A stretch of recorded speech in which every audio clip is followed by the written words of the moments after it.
Welcome back. महामुलाकात आप देख रहे हैं। प्रधानमंत्री नरेंद्र मोदी की अमेरिका यात्रा पर यह महाकवरेज आप देख रहे हैं। महामुलाकात का agenda triple T, trade, terror, Taliban. इस वक्त पहली जो उनकी एंगेजमेंट है प्रधानमंत्री की वाशिंगटन डीसी में, जहां वो मौजूद हैं इस वक्त। वहां पर उनकी 5 बड़ी कंपनियों के सीईओज के साथ मुलाकात चल रही है, जिनमें अडोब शामिल है, जिनमें ब्लैकस्टोन शामिल है, जिनमें क्वालकॉम शामिल है। ये तमाम 5 बड़ी कंपनियां हैं अमेरिकी, जिनके सीईओज के साथ वन ऑन वन यानी अलग अलग मुलाकात कर रहे हैं प्रधानमंत्री नरेंद्र मोदी।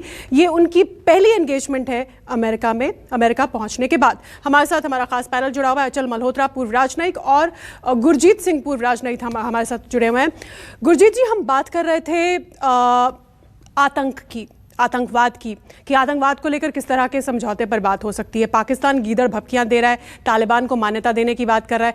दूसरी तरफ तालिबान ने तो अपने व्यक्ति को सामने भी ला दिया कि सुहेल शाहीन जो हमारे प्रवक्ता हैं, उनको संयुक्त राष्ट्र जनरल असेंबली में बोलने दिया जाए, मतलब वो वहां पर जाकर रिप्रेजेंटेशन करें। तो आपको क्या लगता है कि दुनिया का रुख इस पर नरम हो सकता है? नहीं होने वाला, क्योंकि निकी हेली ही आज सुबह बोल चुकी हैं, जो कि अमेरिका की परमानेंट रिप्रेजेंटेटिव रह चुकी हैं न्यूयॉर्क में, कि भाई जब तक ये अपना घर नहीं सुधारते, इनको किसी तरह की कोई परमिशन नहीं मिलनी चाहिए।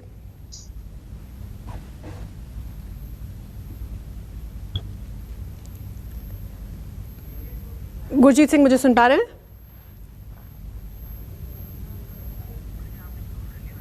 अभी तो मेरे को नहीं लगता है कि दुनिया तालिबान के पीछे आएगी।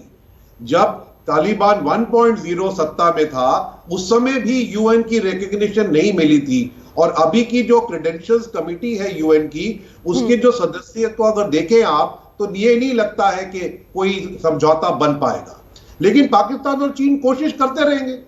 लेकिन हमारी तरफ से क्या होना चाहिए कि तालिबान क्या है, इसका पर्दाफाश हमें हमेशा करना चाहिए, क्योंकि कई देशों के मुकाबले हमारे पास जानकारी ज्यादा है। दूसरी बात है कि पाकिस्तान का क्या रोल है तालिबान में। हमने, गुरजीत जी, एक सवाल जो मेरे मन में बार बार आ रहा है, वो ये हमने हर भारतीय के मन में है, हमने इतना सारा इन्वेस्टमेंट अफगानिस्तान में किया है, इतने सारे प्रोजेक्ट्स हमने वहाँ पे स्टार्ट किए, उनमें से कई तो अभी भी चल रहे थे तालिबान के आने से पहले तक। तो जो इंटरनेशनल कम्युनिटी ने वहाँ निवेश किया हुआ है, या जिन प्रोजेक्ट्स पे वो काम कर रहे थे, क्या आपको लगता है कि इस बारे में चर्चा हो सकती है अमेरिका से? क्योंकि अमेरिका के भी ऐसे कई सारे इंटरेस्ट हैं वहाँ पर, और भारत के तो हैं। देखिए, जो हमारे प्रोजेक्ट हैं वो सुरक्षा से कनेक्टेड नहीं है, सब डेवलपमेंटल प्रोजेक्ट्स हैं। जैसे पानी आता है, बिजली आती है, स्कूल चलते हैं, तो वो जब कोई सरकार होगी तो चला लेगी उनको या मदद मांगेगी। फिलहाल तो जैसे वो चल रहे हैं वैसे ही चल रहे हैं, जो बंद है वो बंद है। और ये सिर्फ भारतीय प्रोजेक्ट नहीं है, सबके प्रोजेक्ट का यही हाल है। हाँ। लेकिन मैं आपको वापस टेरर की तरफ ले जाता हूं कि ये बड़ा जरूरी है कि जो टेरर का बात हम अमेरिका से करें वो द्विपक्षीय हो। सिर्फ हम अमेरिका की मदद नहीं कर रहे हैं, अमेरिका को हमारी मदद भी करनी है। और इसमें एक बात यह है कि जो ये पाकिस्तान, रशिया, चीन, ईरान का एक समूह बन रहा है, हमें भी उसमें शामिल होना चाहिए।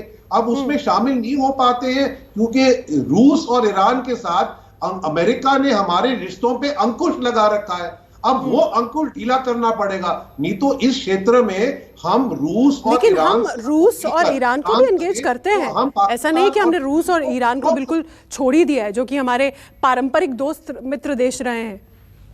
नहीं, ऐसी बात नहीं है। अगर आप देखिए तो आज भी चीफ ऑफ डिफेंस स्टाफ अभी मॉस्को में है, तो हम हर चीज में बराबरी कर लेते हैं। जी जी जी। अचल मल्होत्रा, 2 सवाल आपसे।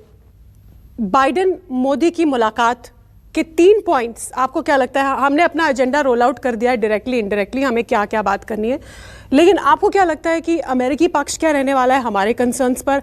पिछली अगर मुलाकातों को हम देखें या भारत और अमेरिका के द्विपक्षीय संबंधों को अब तक हम देखें, देखिए ये जो रजीम है, ये जो मौजूदा वहाँ सरकार है अमेरिका में, वो डेमोक्रेट्स की है।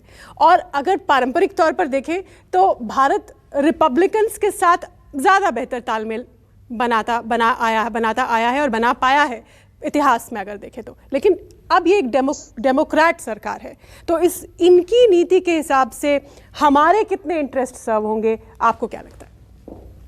देखिए शीतल जी, सबसे पहले तो मैं ये कहना चाहूंगा कि अमेरिका में ना एक बाईपार्टिजन सपोर्ट है भारत को इंगेज करने की। ये पहला पॉइंट है, ये समझने की जरूरत है। डेमोक्रेट्स हो चाहे रिपब्लिकन्स हो, वो इंडिया को इंगेज करना चाहते हैं।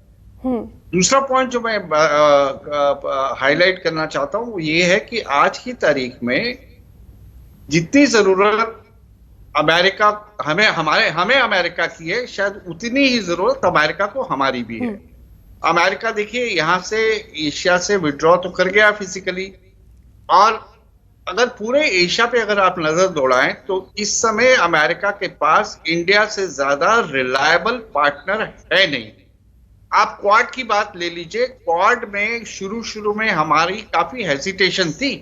हमने रिवाइवल में पार्टिसिपेट किया, हाँ अब हमने पूरी तरह से अपना, जब चाइना का रवैया देखा तो अब हमने भी खुल के सामने आ गए। लेकिन क्वाड में भी अगर आप देखेंगे तो अमेरिका हमारे पे काउंट करता है।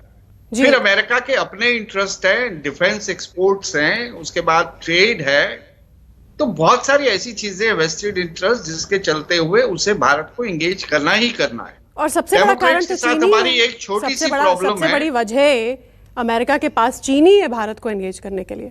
हाँ वो तो है, वो तो कॉमन, अब मतलब बार बार हम इस बारे में बात नहीं करते, वो सब जानते हैं कि एक कॉमन एनिमी है। कॉमन बिकॉज चाइना का जो एग्रेशन है, चाइना का एक्सपेंशनिज्म है, चाहे वो आर्थिक हो चाहे वो टेरिटोरियल हो, उसको लेकर तो पूरी दुनिया में एक कंसेंसस है।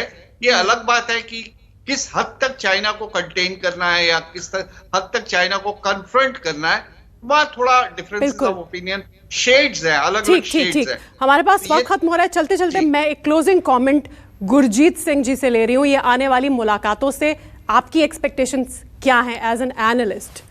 क्या होता हुआ, क्या नहीं होता हुआ आप देख रहे हैं? अगर आप देखें बाइडेन सरकार से, तो भारत में जो उनके बड़े मंत्री आए हैं, या जॉन केरी आए हैं क्लाइमेट चेंज के लिए, या लॉयड ग्रीन आए हैं डिफेंस के लिए, तो ये अमेरिका की तरफ से भारत के लिए ये दो बड़े मुद्दे हैं।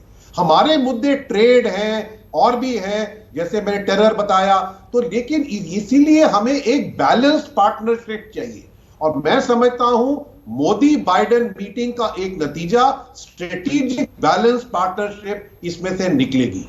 स्ट्रेटेजिक बैलेंस्ड पार्टनरशिप आने वाले समय के लिए, इस दौर के लिए, आने वाले वक्त के लिए भारत और अमेरिका के बीच में। आप दोनों का हमारे साथ जुड़ने के लिए बहुत बहुत धन्यवाद।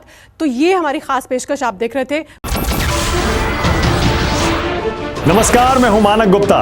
अगर आपको हमारा ये वीडियो पसंद आया हो तो इसे लाइक और शेयर जरूर करें, और हां, हमें सब्सक्राइब और फॉलो करना ना भूलें ताकि आप देश और दुनिया की कोई खबर मिस ना करें। तो जुड़े रहिए हमारे साथ और देखते रहिए न्यूज़ 24।